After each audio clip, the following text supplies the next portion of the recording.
Coach Wommack begin with his opening statement, and then we'll take questions. Keep your hands up. All right. You'll make quick work of Nick. Is that 6 minutes total?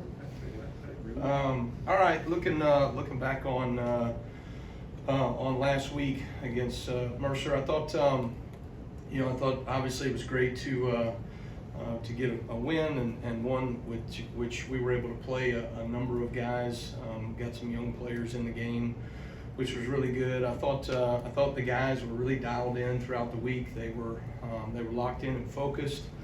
I thought early in the game, I thought there was some inconsistency. I thought we gave up too many yards in the first half, more than we had given up in some SEC games, and so that was something that we really challenged our guys in the second half to respond and become more consistent. And what was exciting about that was, even with some younger players playing in the game, we played with a lot more consistency. The end of the second half, or excuse me, the end of the first half, and then the rest of the game in the second half, I thought we played pretty consistent football.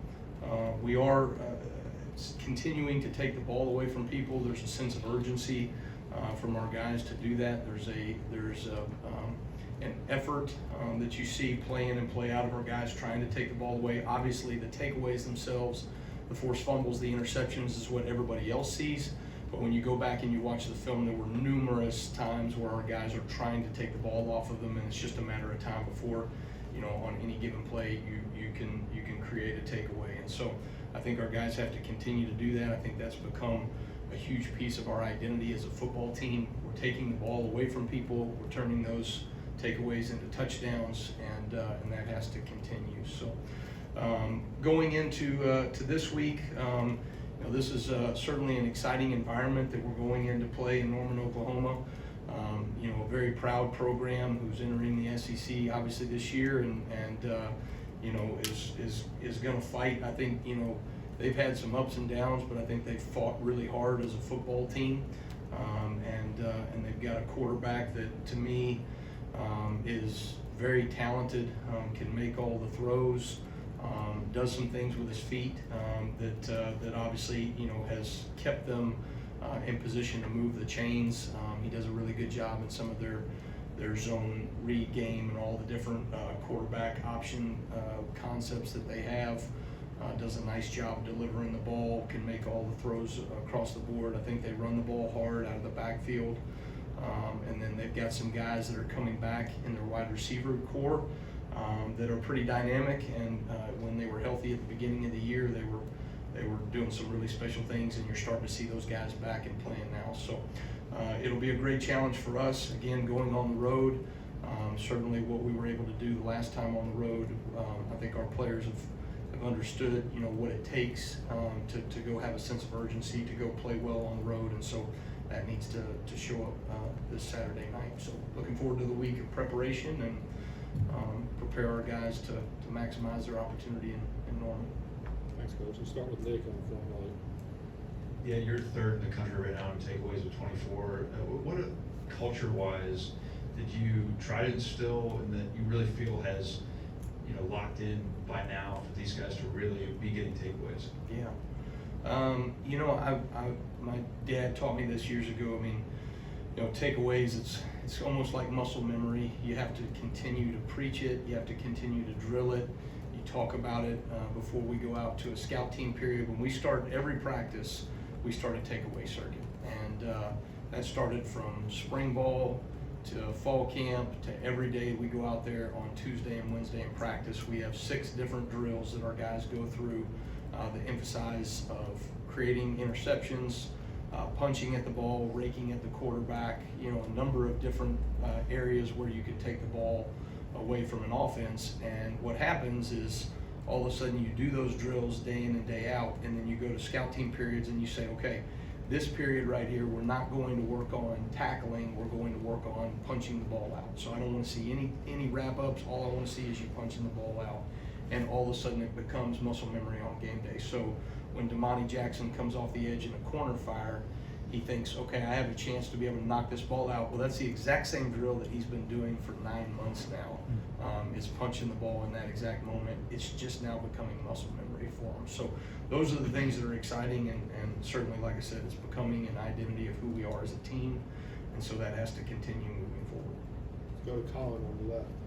Hey, Kane, I know he's been in the starting position for a couple of weeks now, but how have you seen Bray Hubbard kind of take on that leadership role at the safety position in absence of Kane? Well, I think probably what's most impressive about Bray is that his level of preparation has not changed now that he is the starter from when he was backup for Keon Sapp. And so when the opportunity came, Bray was so locked in every single week and prepared like he was the starter, did a great job of communicating even with that second group of twos in practice every single day, and really was probably some of the glue that held some of those young DBs together, that when his opportunity came, he was ready for it. And so he's playing at a really high level because he's prepared at a really high level all season long. And so that's probably one of the things I'm most pleased and impressed with Bray. You know, he's a natural playmaker. He's got great instincts on the ball. You know, he does a really good job of understanding how to play with leverage, and from a run fit capability standpoint, he's doing some tremendous things there as well. So just really pleased when you see a guy get rewarded for all the work that he's put in, and when an opportunity comes, he's made the most of it. Let's go to Emily Grace in the middle of the room there. Coach, prior to Saturday's game, I saw you encouraging Jalen Milroe, and we often see you two exchanging some words on the sidelines. How would you describe your relationship with him? Well, you know, Jalen is just, obviously, he's got a gravitational pull about the way that he carries himself, right? You know, here's a guy that, you know, is extremely talented, you know, has, probably a ton of, what do you want to say, attention and fame and all those other things, but, you know, doesn't ever walk by you in the hallway without saying hello, asking about your family, asking how you're doing, and I think a guy like that is just really impressive to me, the way he carries himself. I enjoy being around him. I enjoy talking to him all the time. I've always said, you know, a quarterback and a punter or a defensive coordinator's two best friends, and so I like to hang out with my friends every now and then, right? So and encourage them. So they, you know, I think the way that he has battled through some of the adversities that we've had this season is really impressive, and that's really what that conversation was about. You know, here we are on the back end of the season in November, you know, battling our asses off every single week, and I think, you know, he's a huge reason of why we've been able to have success in this moment. So just giving him a little encouragement. I hope the volume wasn't too loud whenever you caught that. Let's go to Tony on the front left. How would you assess your team's pass rush in the last couple of weeks, and then going up against Oklahoma? Does that present? How do you exploit with them being last in the nation in sacks allowed? Yeah, you know, I mean, obviously, when you look at that, you always want to be mindful of disrupting the quarterback, and I think you have to do it different ways. Obviously, when you have the personnel to just, you know, simply rush somebody off the edge every single time, right? That might be, you know, one way. I think at times we can do that. I think our success in generating pass rush has been through creating multiple looks up front, and so we'll continue to do those things and mix some of the pressures that we're given and mix some of the looks, and even some of the formational or the alignments that we show pre-snap, and then what we get it in and out of, so that we can create as many one-on-one matchups as possible, and then also, you know, try to schematically, you know, isolate maybe a certain, you know, guard or running back or a offensive tackle or whatever it may be. So I think we're doing a better job of that. Part of that is me being better on the back end of the season, recognizing our personnel and what we do really well. And then, you know, just as you start to see things from week to week in terms of what we do well and what we can take advantage of based off of what we see from the offense. So that I think we're trending in the right direction, but certainly that needs to continue. Let's go to Ryan, back of the room. Hey Coach, more of a broad question about you. The beginning of this season, we kind of talked about your transition from head coach to coordinator. You said you're enjoying more of the X's and O's. What has this experience been like this season, and kind of personally, a lot of pressure on being the defense coordinator at Alabama. What has it been for you personally? How so? I'm just kidding. I think you know, this has been it's a very different role than being a head coach, and you know, part of me leaving a head coaching job is because I trusted the guy that was going to be in the role of the head coaching position, and you know, Kalen, just to watch him and see the way that he has navigated this team throughout our first year, You know, I've told you guys this before. His you know, superpower is his consistency. You know, in the face of adversity or success, he's the same guy over and over again. And I think that relentless consistency has been what's allowed us to kind of navigate through the highs and lows that we've seen so far this season, putting us positioned to play our best football on the back end of the season. So for me to see that in him, and then, you know, for him to be such a supportive head coach for the way we do things offensively, defensively, special teams, has allowed me to, you know, to maximize what we're doing defensively, because I feel so supported, you know, from the head coach position. And so, you know, he gives great thoughts, he gives great accountability. We trust each other, you know what I mean? So we can say whatever needs to be said, and he does a tremendous job in that regard. And so I've really enjoyed the nuances and the little details in coordinating and making adjustments at halftime and figuring out how to stop people, and maybe how to, you know, the challenge, right, is when somebody's doing something well against you, how do you still find a way to stop what they're doing and yet still be aggressive so that you can create takeaways and get off the field on third down. And, you know, quite honestly, I would say, you know, I have gotten better and better as the season. I've probably knocked some of the rust off, you know, as we've gone through the season, and I think that's what everybody in the building has to do. I think, you know, you either get better or you get worse, and I think step by step as a football team, we're getting better, and that includes me as a play caller and the defensive coordinator. We've got 2 questions on the front right. We'll start with Kennington, and then we'll go to Joe. What'd you make of Quay Rousseau's interception, and just kind of how do you see his confidence grow over the course of the season? Yeah, you know, the dude's made 2 great interceptions, you know, so far this year, and I think that he's continuing to grow as a football player. Part of what makes you a great defender, especially at that wolf position, is that you're creating production for the defense, and I think we're seeing him do more and more of that. You know, that was a great, you know, that interception came because a number of things happened well. They got in a third down call, they hard counted, they checked, we checked into a pressure, and then everybody up front, you know, executed that really well. Deontay Lawson, we talk about matching the hands of the quarterback, so when the quarterback's hands went up, he matched the hands, the ball got tipped.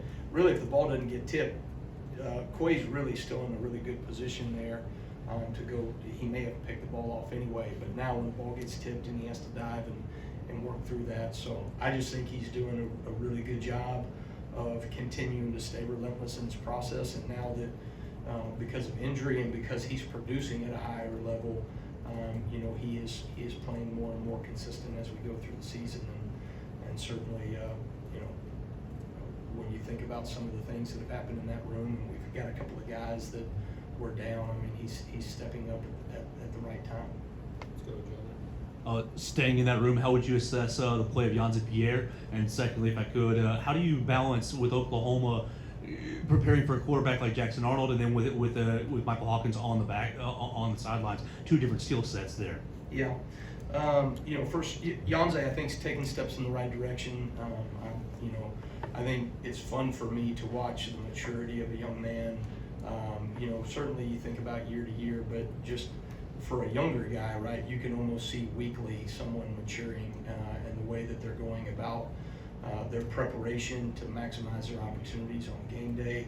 You know, Yanzi is one guy that you could point to, and there's a number of them right now in our young defense, which we are, that are trying, you know, to operate at a more consistent level than they were early on in the season. And I think a lot of that has to do with there's a lot of older players that are setting the example, and they're starting, you know, those older players are producing, and our younger players are saying, this is what it's going to take, right? I don't think Yanzi Pierre would be in the same position had he not had Q Robinson in that room, right, as the example of what it's supposed to look like. And then from a quarterback position, you know, that's always the case, right? You every single week, if you're doing your due diligence as a defensive staff, you go, what is this team's identity? What do they want to get done from the quarterback position, and who do they want to feature from a skills position standpoint? And then if they have another quarterback that comes in the game, what are your answers going to be? So you're either working those things and maximizing, you know, your opportunities if that happens, or you don't, right? And so that's something that every single week we're going to look at and try to do. I do think there's a lot of similarities in what they ask those guys to do. Skill set wise, there might be some nuances there, but for us, I don't know if it is completely different from one guy to the next in terms of what they were asking those guys to do schematically. So it'll be a challenge, though. I mean, I think this team. When you're playing a night game in your home stadium against Alabama, we're going to get every bit of the best effort. You know what I mean? And that to me is regardless of who you're playing. I use the example of our guys. The last 3 weeks, okay, you went up against 3 top 25 teams, right, and some really good offenses, and you gave up more yards against Mercer than you did against those 3 teams. So what matters is your ability to be able to play with a sense of urgency in the moment, right, and not wait around, but to do it from the first play to the second play to the last play of the game. And I think we're learning those things as a team. All right, we're gonna finish up with Chase on the far left. At inside linebacker, we occasionally see the sub-package with Lawson and Campbell and Jefferson all on the field together, usually with Jefferson on an edge. What does it bring to the defense when those 3 are in there at the same time? Yeah. Well, again, all those guys are older, more experienced guys, and so certainly, there's a level of experience that, that those guys carry together athletically from a linebacker standpoint. Those 3 dudes are, they can make space tackles, they can do things, they can blitz off the edge, they can blitz up the middle, they can, play zone coverage. We can ask them to play man coverage on backs and tight ends and occasionally even receivers and with help, but they can do those things, right? So their skill set allows us to do a lot of things schematically, and those guys can cover a lot of grass and space. So it's, an advantage to us to be able to have three of those guys on the field. And then I would say from the other side, Jahad Campbell and what he does from a pass rush standpoint. We put him at the defensive end position the other day. He goes in and gets the only sack that we came up with the day, right? So those are the things that, that we've got to continue to utilize our personnel because, quite honestly, right, just like everybody in the country, right, everybody's a little more thin at the end of the season. And so you got to find creative ways to get, your personnel in position, to maximize value for your defense. And so I think getting those 3 guys on there does that. Thanks, Coach. Appreciate it. Okay, thanks, guys. Roll Tide.